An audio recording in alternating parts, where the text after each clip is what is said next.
கண்களையும் கைகளையும் கட்டி ரண கொடூரமா கிடந்த ஆண் சடலம்.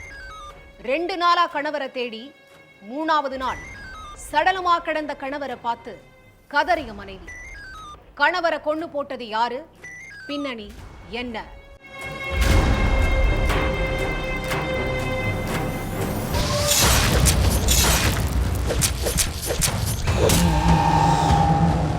சின்னாலப்பட்டி போலீஸ் ஸ்டேஷனுக்கு சரஸ்வதிங்கிற பொண்ணு பதறி போய் வந்திருக்காங்க.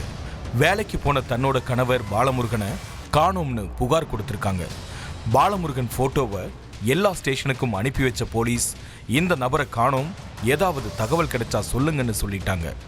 ஆனா எந்த தகவலுமே கிடைக்கல. பாலமுருகன் காணாம போன 3வது நாள் அதிகாலையில திண்டுக்கல் தோமையார்புரம் முட்புதர்ல ஒரு ஆண் சடலம் கிடக்கிறதா போலீஸுக்கு தகவல் கிடைக்குது. அங்க போய் பார்த்தா கண்களையும் கைகளையும் துணியால கட்டி முகம் தலையில வெட்டுக்காயத்தோட ஒரு சடலம் கிடந்தது. அரை நிர்வாணத்துல கிடந்த சடலத்தை மீட்ட போலீஸ் சரஸ்வதியை வர வச்சு இது உங்க கணவரான்னு பார்க்க சொல்றாங்க.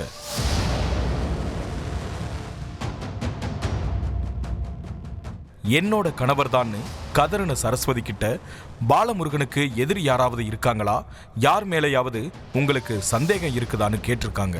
அப்போ 15 நாளைக்கு முன்னாடி நடந்த ஒரு சம்பவத்தை சொல்லியிருக்காங்க சரஸ்வதி.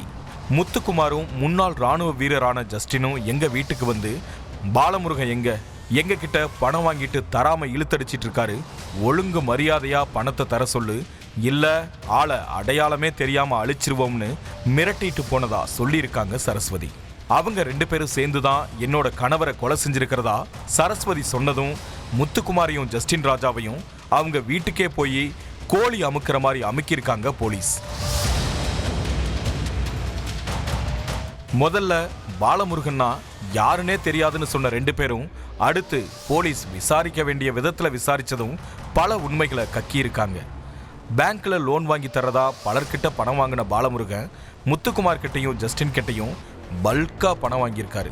தொழில் செய்ய பெரிய தொகை வேணும் அப்படிங்கிறதால லோன் கேட்டிருந்த முத்துக்குமாரும் ஜஸ்டினும் பாலமுருகனுக்கு கேட்ட தொகையை கொடுத்திருக்காங்க. பணத்தை வாங்கின பாலமுருகன் லோனும் வாங்கி கொடுக்கல, வாங்கின தொகையும் கொடுக்கல. பணத்தை கேட்கிறப்பெல்லாம் எங்க அக்கா தேனியில எஸ்ஐயா இருக்காங்க, என்கிட்ட உன் பூச்சாண்டியெல்லாம் எடுபடாதுன்னு அசால்ட்டா பதில் சொல்லியிருக்காரு. அதனால பாலமுருகனோட வீட்டுக்கு போய் அவரோட மனைவி சரஸ்வதி கிட்ட பணத்தை கேட்டிருக்காங்க. அவரு யாருக்கிட்ட பணம் வாங்கியிருக்காரு, எதுக்கு வாங்கியிருக்காரு, எந்த விவரமும் எனக்கு தெரியாது, அந்த பணத்துக்கும் எனக்கும் எந்த சம்பந்தமே இல்லைன்னு கையை விரிச்சிருக்காங்க சரஸ்வதி. இதனால கடுப்பான முத்துக்குமாரும் ஜஸ்டினும் இனி இவனை விடக்கூடாது, கதையை முடிச்சிட வேண்டியதுதான்னு உறவுக்கார இளைஞர்கள் கிட்ட கொம்பு சீவி விட்டு இருக்காங்க. அந்த இளைஞர்களும் அவனை ஆளை மட்டும் காட்டுங்க, தூக்கி வந்து சத்தமே இல்லாம கதையை முடிச்சிடலாம்னு தைரியம் கொடுத்துருக்காங்க.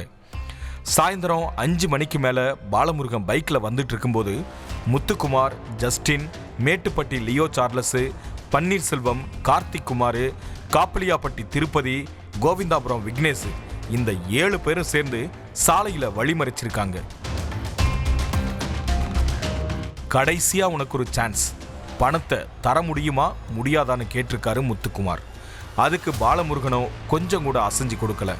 இனி பணமே வரலன்னாலும் பரவாயில்ல, நீ உயிரோடவே இருக்கக்கூடாதுன்னு பாலமுருகனை கார்ல கடத்திட்டு போயிட்டாங்க.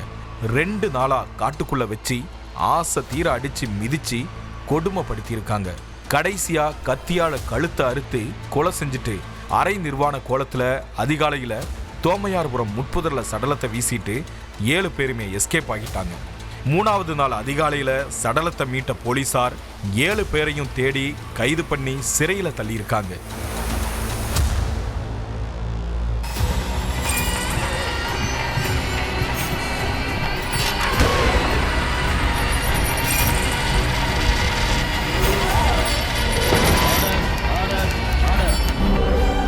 நிகழ்தகவு குற்றங்களின் மறுபரிமாணம்.